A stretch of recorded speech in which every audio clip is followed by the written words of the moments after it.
Father's Day Vignette and Tier Tray collaboration. The host is Deborah Cabasa Home Living and the Grace Life DIY Home Decor and myself. Any other co-hosts will be in the description box. Um, I in this video I do a vignette for my dad who passed away in September of 2002. Okay, here's our Father's Day vignette.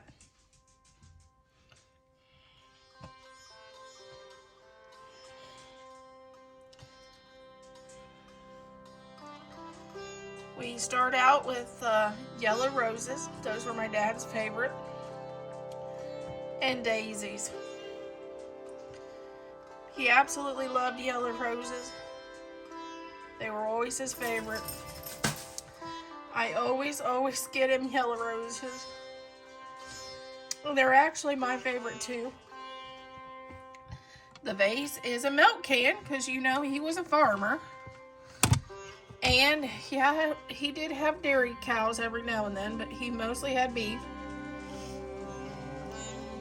Then a light, a candle in remembrance of him, and an angel, and his picture.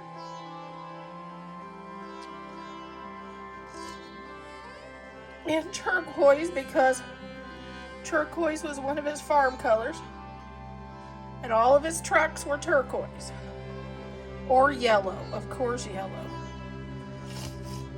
And then buffalo plaid, black and white buffalo plaid, because he always wore either red and black or black and white buffalo plaid shirts, flannel shirts. He loved his western shirts too, but a lot of them was plaid. My mom always teased him about, "You look like Elmer Fudd."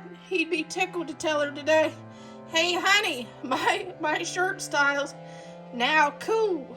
I'm in. I'm trendy now." He'd be glad to tease her about that.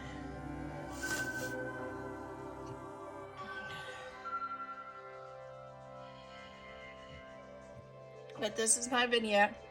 He passed away September of 2002.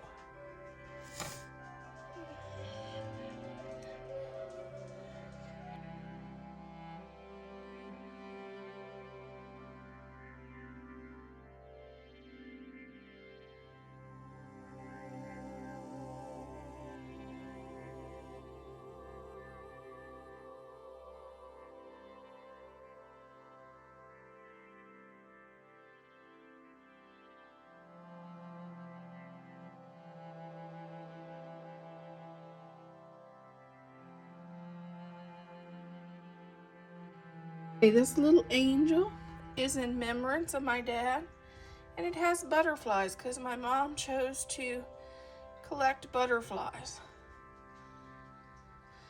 after he passed away because she felt the butterflies was him coming to visit.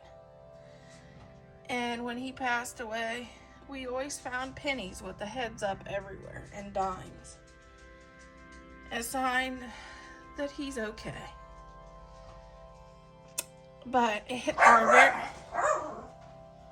my very last Father's Day with my dad, I asked him, I said, "Dad, what would you like me to do for you for Father's Day?" And he said, "Well, in my health, I don't really need much." But this guy, well, he had about 5 restaurants that he'd go to. He'd go to a restaurant, and if they were really good, made him a really good meal, that would be where he would go. And he wouldn't try anything else. I love my dad, yeah, and one of the restaurants was owned by his family, so that even made it kind of more interesting. But so I told that dad, I said, "Well, you know, you don't get out much because of his health," and I said, "Why don't I take you out to eat? And I'll choose the restaurant, some place new, something different," which scared him to death. But he loves seafood, so I decided I was taking him to a Chinese restaurant, which he's never ate Chinese in his life. He would never even eat Mexican food. He'd never try anything new. So I took him to the Chinese restaurant because I knew that they had really good seafood there. And he absolutely loved it. And he said, why didn't I ever try this? I said, because you only went to the same 5 restaurants. Forever. He was the best customer to a small business you could have, because he'd come to your restaurant once and he would become your regular. That was my dad. But I made him try a new place, and he absolutely loved it. That was our last Father's Day together.